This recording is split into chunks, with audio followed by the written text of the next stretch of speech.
Quero convidar os irmãos a abrirem suas Bíblias na primeira epístola de João, lá bem no finalzinho da Bíblia, capítulo 5, versículos de 1 a 5. Primeira epístola de João 5, 1 a 5.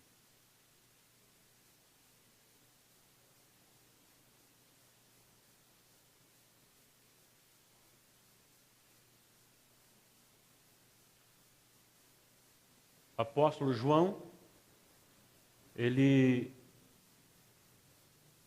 escreve 3 cartas, e essa primeira carta, principalmente, ela trata de algo extraordinário no contexto do que estava acontecendo entre o povo de Deus naquele tempo.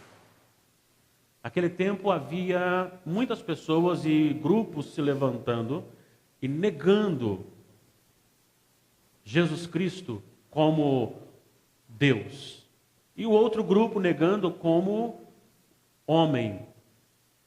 Alguns diziam que Jesus era um semideus, outros diziam que Jesus era somente homem. E João escreve justamente para trabalhar esses problemas que a igreja estava enfrentando, que não é muito diferente do que nós enfrentamos hoje também, de forma bastante intensa, com respeito aos ataques mundanos, satânicos, tentando destruir a igreja do Senhor. E João escreve sobre o amor de Deus, mas no capítulo 5 ele fala a respeito de algo muito especial. E assim João escreve: todo aquele que crê que Jesus é o Cristo é nascido de Deus. E todo aquele que ama ao que o gerou também ama ao que dele é nascido. Nisto conhecemos que amamos os filhos de Deus, quando amamos a Deus e praticamos os seus mandamentos. Porque este é o amor de Deus, que guardemos os seus mandamentos. Ora, os seus mandamentos não são penosos, porque todo o que é nascido de Deus vence o mundo. E esta é a vitória que vence o mundo, a nossa fé. Quem é o que vence o mundo, senão aquele que crê ser Jesus, o Filho de Deus? Vamos orar. Senhor Deus, continue abençoando o teu povo reunido aqui nesta noite. Continue, ó Deus, abençoando-nos na iluminação para a compreensão da tua palavra, na edificação do teu povo, enchendo o nosso coração da tua palavra e do teu Santo Espírito, para que possamos, ó Deus, a cada instante, contentes na tua presença, vivenciarmos os mandamentos do Senhor. Esta é a nossa oração em nome de Jesus. Amém. Não é necessário introduzir os acontecimentos do mundo como ataques de Satanás. Toda a igreja e todo aquele que tem um pouquinho de noção da palavra de Deus sabe que a grande luta é contra Satanás, mas Satanás tem os seus agentes. E os agentes de Satanás, ele trabalha através de pessoas, de governos, de sistemas. E o mundo estabeleceu os seus princípios para dominar aqueles que já estão nas trevas, conduzindo-os segundo o seu próprio interesse. E o príncipe deste mundo, que é Satanás, tem governado estas vidas, e estas vidas, com o seu príncipe, de maneira bastante clara, tem atacado a igreja, o povo de Deus, tentando destruí-lo. E muitas pessoas começam a ser tentadas a discordar e até mesmo a duvidar da verdade da salvação. Se há realmente um Deus, se este Deus realmente planejou o nascimento do homem e domina o nascimento do homem, Se esse Deus realmente também estabeleceu o céu e o inferno, se há vida após a morte, se esse Jesus é verdadeiramente Filho de Deus, não é apenas um homem que se levantou, e muitas dúvidas são lançadas na vida do povo para destruir, para tirar aquilo que é maravilhoso, que é a sustentação do povo de Deus. E o mundo começa a estabelecer a inversão, e isso já há muito tempo sendo realizado, e começa agora a também atingir a igreja na inversão de valores. A própria igreja, ela está enxertada de pessoas que ainda não fazem parte do povo de Deus, muito embora pensam fazer. E essas pessoas tem levado outras consigo dentro de um parâmetro de informalidade e desrespeito para com Deus, tirando e jogando por terra princípios e valores que estabelecem um comportamento diferenciado na sociedade que comprova realmente aquele que é do Senhor. E o mundo tem feito isso, e a maneira mais perigosa que nós encontramos é o que Satanás começa a usar, a igreja contra a própria igreja. Ele coloca dentro da igreja os seus agentes, e os seus agentes agora começam a difundir e a plantar sementes que vão minando os bons comportamentos, que vão minando os bons costumes. E daí a pouco todas as coisas começam a ser normais, e aí o povo que se chama de Deus começa a dizer que o aborto é uma coisa a se pensar e pode ser normal, que a homossexualidade é uma coisa normal, que o adultério é uma coisa normal. E aí por diante vai difundindo isso, e a igreja começa a aceitar isso, e isso começa a acontecer de maneira tão simples e tão leve, que quando a igreja vê, ela já está tomada por esses costumes mundanos. A palavra de Deus sempre nos orienta a termos cuidado com o mundo. E um dos cuidados que nós temos que ter com o mundo está justamente registrado por Paulo na Epístola aos Romanos, capítulo 12. No versículo 2 ele diz: não vos conformeis com este século, não assumam ou não deixem se moldar por esse século, por esses princípios mundanos. Porque não é fácil para o povo de Deus lutar contra uma maioria. E a proposta de João aqui é apresentar justamente o que fazer para vencer o mundo. Eu quero então trabalhar com os irmãos sobre o tema a fé que vence o mundo. A fé que vence o mundo. Quando nós pensamos nessa questão de fé vencer o mundo, nós vemos aqui de maneira muito clara nos versículos 4 e 5, porque todo o que é nascido de Deus vence o mundo, e esta é a vitória que vence o mundo, a nossa fé. Quem é o que vence o mundo, senão aquele que crê ser Jesus o Filho de Deus? Então há uma proposta de uma guerra clara, e João está tratando justamente isso. Você quer vencer o mundo? Então só existe uma maneira de vencer o mundo, e é através da fé. Mas como que essa fé funciona como garantia de vitória sobre o mundo? E é isso que vamos tratar aqui nesses 5 versículos apenas. Em primeiro lugar, para vencer o mundo,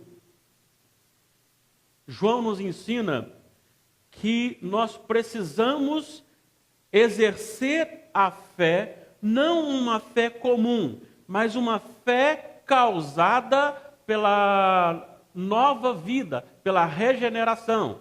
Uma fé que é operada pela nova vida, pela regeneração, que vem de Deus.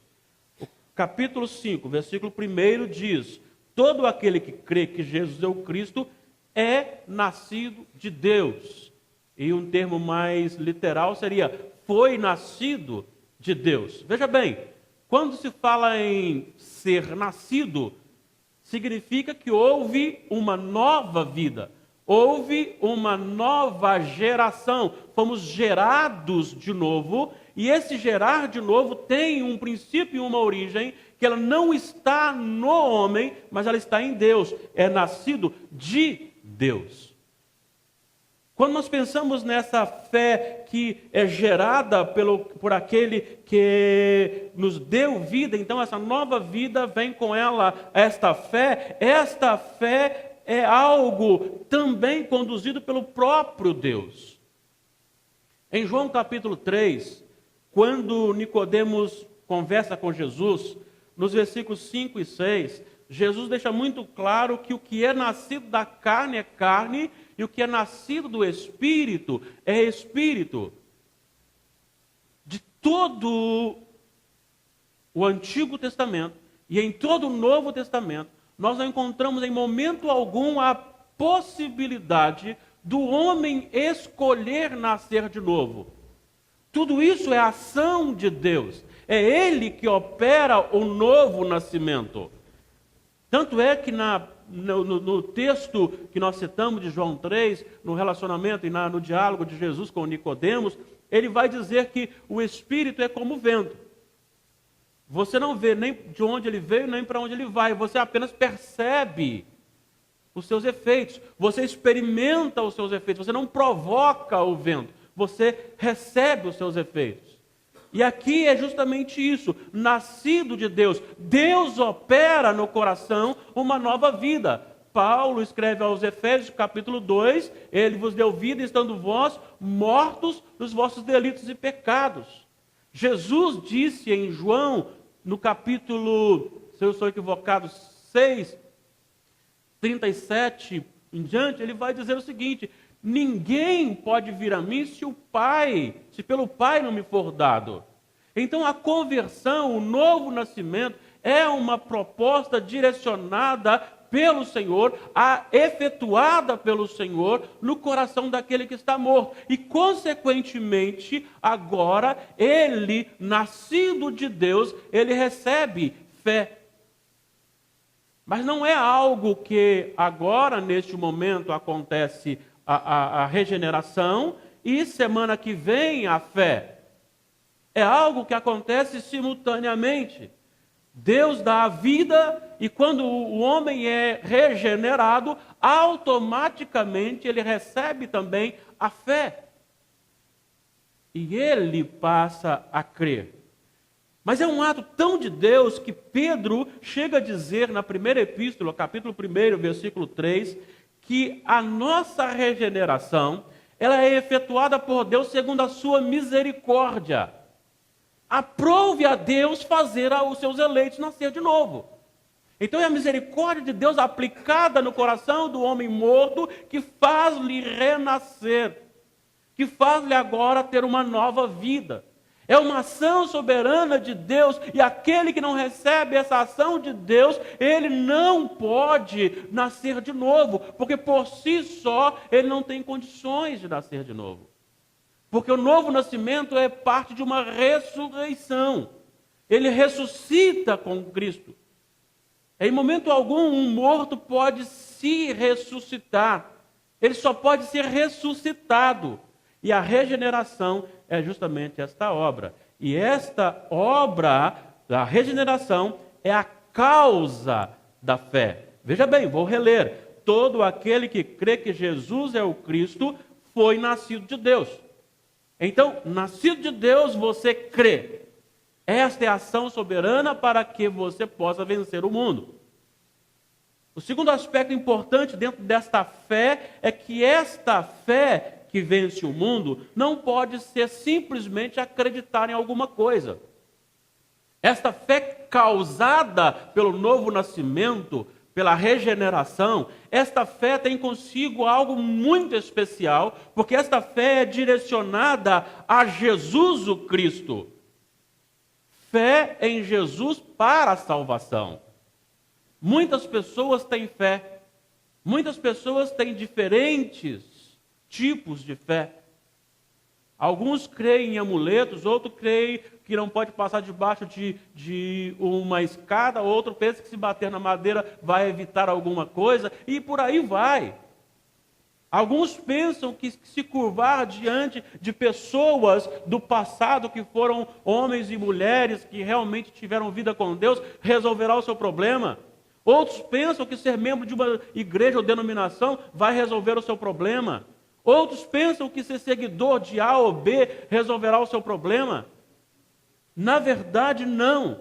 A expressão aqui é crer que Jesus é o Cristo. E Jesus Cristo não quer dizer aqui sobrenome, mas Cristo é o ungido, é o prometido, é o Filho de Deus. Veja bem, se você olhar o capítulo 2 da primeira epístola, no versículo 22, João vai estar discutindo, dizendo assim: quem é o mentiroso, senão aquele que nega que Jesus é o Cristo? Este é o anticristo, o que nega o Pai e o Filho. Versículo 23, todo aquele que nega o Filho, esse não tem o Pai. Aquele que confessa o Filho tem igualmente o Pai. Então, se você nega, ou se alguém nega a divindade de Jesus, essa pessoa está classificada pela palavra de Deus como o anticristo. Não o anticristo, mas um dos, porque existem anticristos e também existe o anticristo. Isso será no final. Mas enquanto não há este fechamento, há na vida pessoas que se levantam contra Jesus. E não se assustem, porque eu já ouvi de pessoas que se dizem evangélicas: vocês valorizam demais esse Jesus. Porque não creem em Jesus como Filho de Deus. Não creem em Jesus como Deus. Não creem na divindade de Jesus. E aqui a expressão é crer que Jesus é o Cristo. Essa é a diferença. Não adianta você crer simplesmente, mas você tem que crer que Jesus é o Cristo, que Ele é o Salvador, que Ele é o mediador, que sem Ele não há salvação. Em Mateus 16, versículo 16, quando Jesus conversa com os discípulos, diz: o que o povo está dizendo ao meu respeito? E aí alguns falam, um está falando que é o profeta, outro tal. E aí Jesus direciona agora para os discípulos e diz: mas vós, quem dizeis que eu sou? E Pedro toma a palavra e faz talvez a maior declaração de fé já existente, quando ele diz: tu és o Cristo, o Filho de Deus vivo, ou seja, tu és Deus encarnado. Ele estava dizendo assim: tu és aquele da promessa. Tu és aquele lá do Jardim do Éden, quando Deus, o Pai, disse: da semente da mulher nascerá um que esmagará a cabeça da serpente. Ele estava dizendo assim: eu creio que tu, Jesus, és a santa semente. Simeão, quando pegou Jesus, disse: já posso morrer, porque os meus olhos viram a salvação.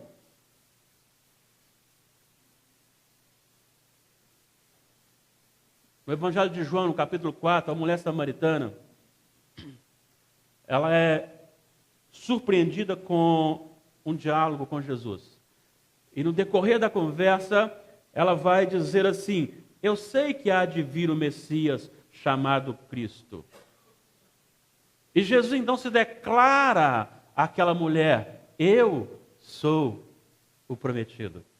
E ela crê e sai avisando e falando. E no versículo 39, muitos creram, porque ela saiu anunciando. Ela estava dizendo: agora eu creio. Ela foi alcançada pela graça de Deus e muitos creram quando ela então anunciou aquele que falava tudo o que ela havia feito. E Jesus declara para ela como o Filho de Deus, o mediador, o Salvador, o Senhor.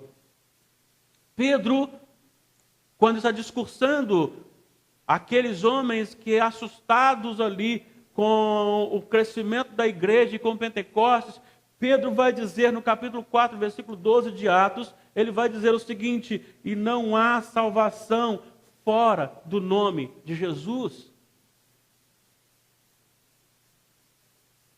A pessoa pode ser a pessoa, entre aspas, mais boazinha deste mundo.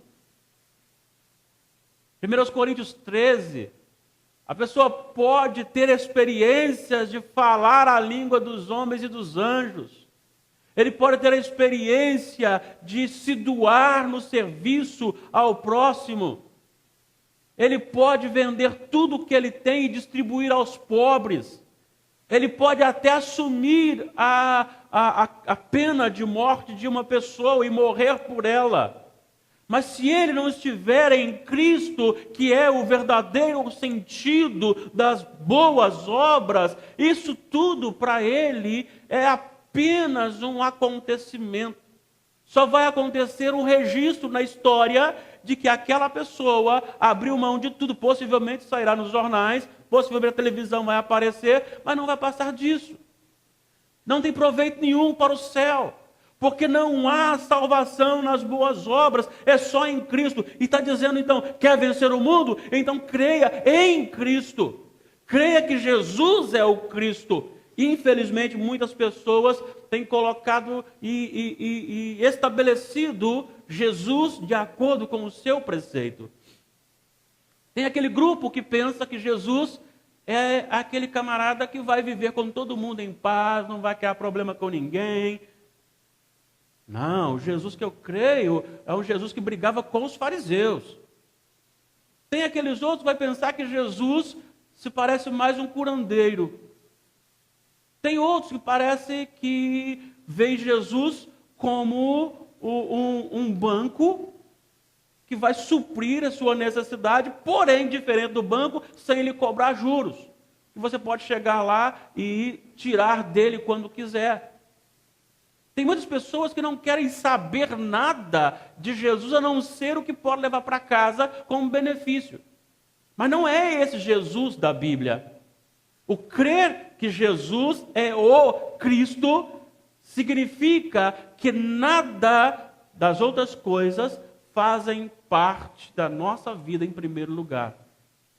Que aí então, sendo curado, aí então sendo abençoado, aí então tendo seus problemas resolvidos, é só uma consequência, porque a maior bênção é crer em Jesus como Senhor e Salvador. E saber que eu vou para o céu porque eu confessei a Jesus como meu Salvador. Romanos 10, 9, se creres em teu coração e com a tua boca confessares que Jesus é Senhor, serás salvo. Não é se você fazer mundos e fundos, mas é a confissão. Aí você pode dizer, então é muito fácil. Então eu posso dizer que Ele é o meu Senhor, eu vou confessar e aí estou salvo. Com certeza. Só que quando você crê em Jesus, você também estabelece agora uma atitude que vai autenticar a sua fé. Então a fé ela é causada pela regeneração, ato de Deus na sua vida. Esta regeneração, ela produz então a fé salvadora, que é confessar a Cristo como seu Senhor e Salvador.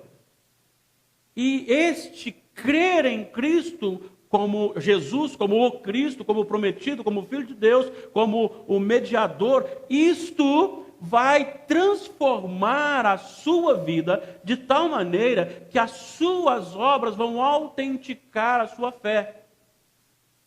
Olhem só o que diz o versículo final do versículo 2, do primeiro versículo, e seguintes.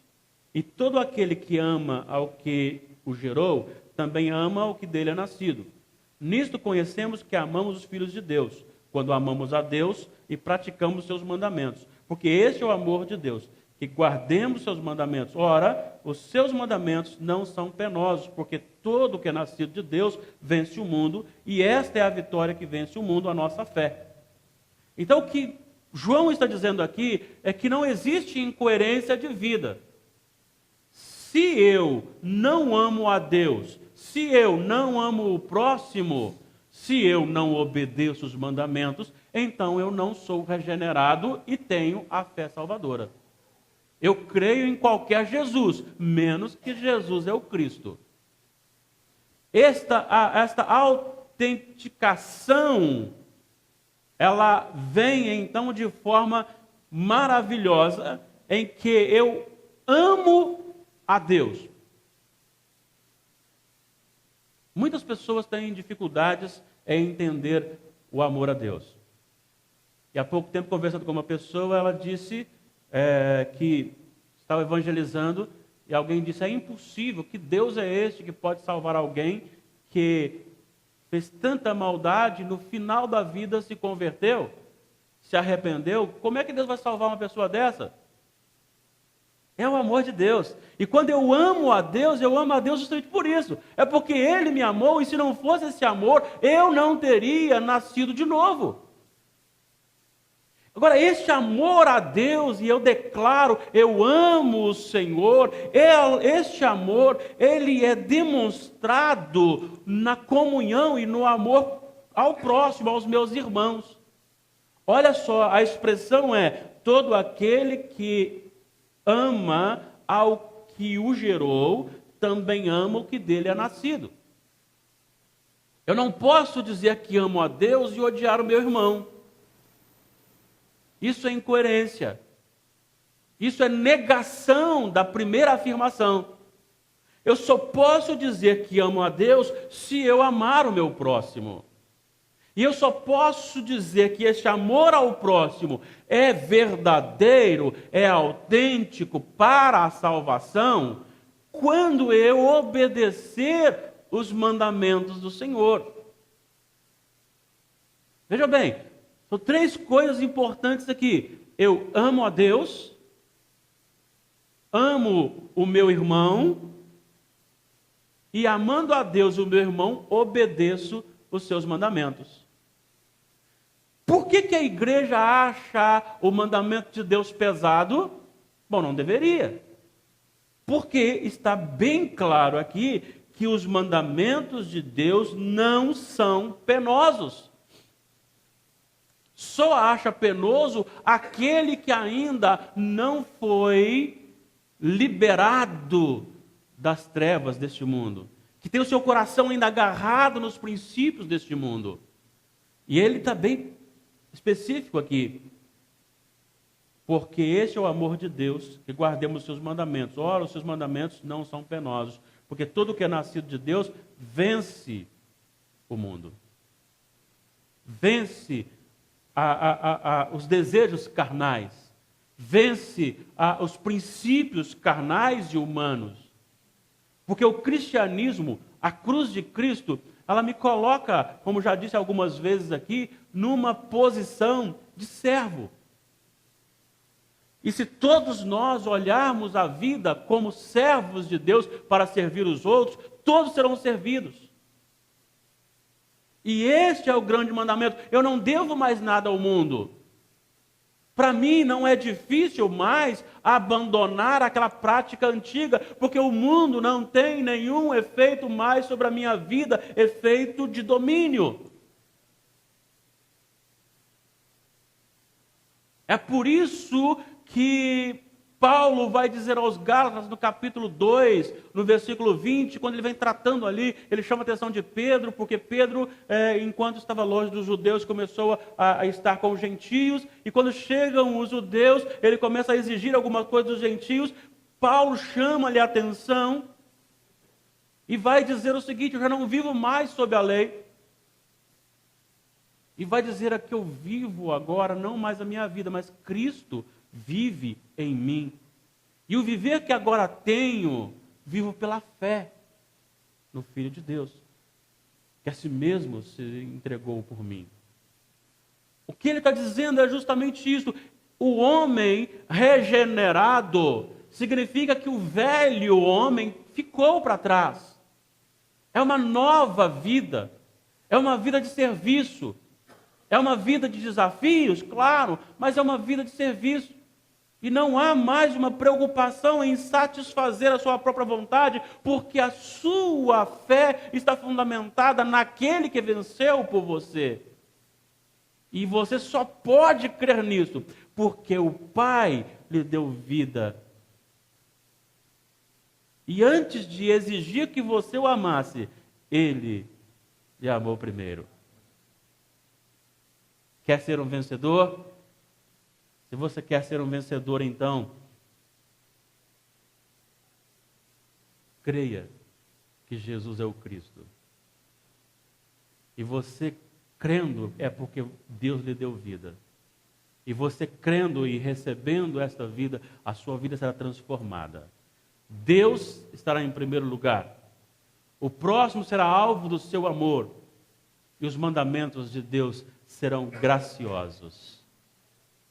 É maravilhoso cultuar a Deus. Bom, se o culto a Deus é um peso, então o mandamento de Deus está penoso para o seu coração.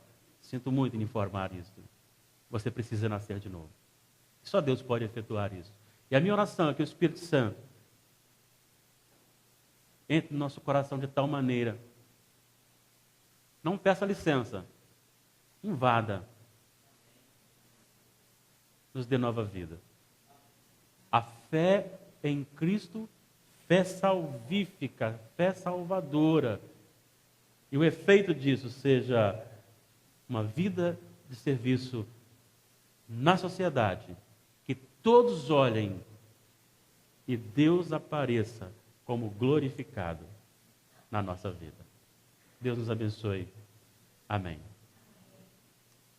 Quero dizer para você que isso pode ser real na sua vida. Existe um momento que Deus fechará as oportunidades. Existe um momento que Deus porá fim à sua misericórdia no contexto de salvação, de possibilidade de salvação. Ela acontece por duas maneiras. Uma, quando a pessoa morre, encerrou para ela. E a outra, realmente, quando a ira de Deus se encher, a iniquidade do mundo realmente atingir e Deus, então, enviar Jesus. E quando ele descer, e quando ele chegar, e quando a igreja for arrebatada, aqueles que ficarem de fora não terão mais oportunidades. Hoje é um dia de oportunidade. Pastor, mas eu não sou crente. Ser crente não significa nada. O diabo também é. E vou dizer mais. Talvez ele seja mais temente e respeitoso a Deus, porque ele teme e treme diante do Senhor. O que às vezes não tem acontecido mais na igreja. Talvez você precise fazer uma renovação na sua vida. Ou talvez você ainda não tenha certeza da sua salvação. Você não terá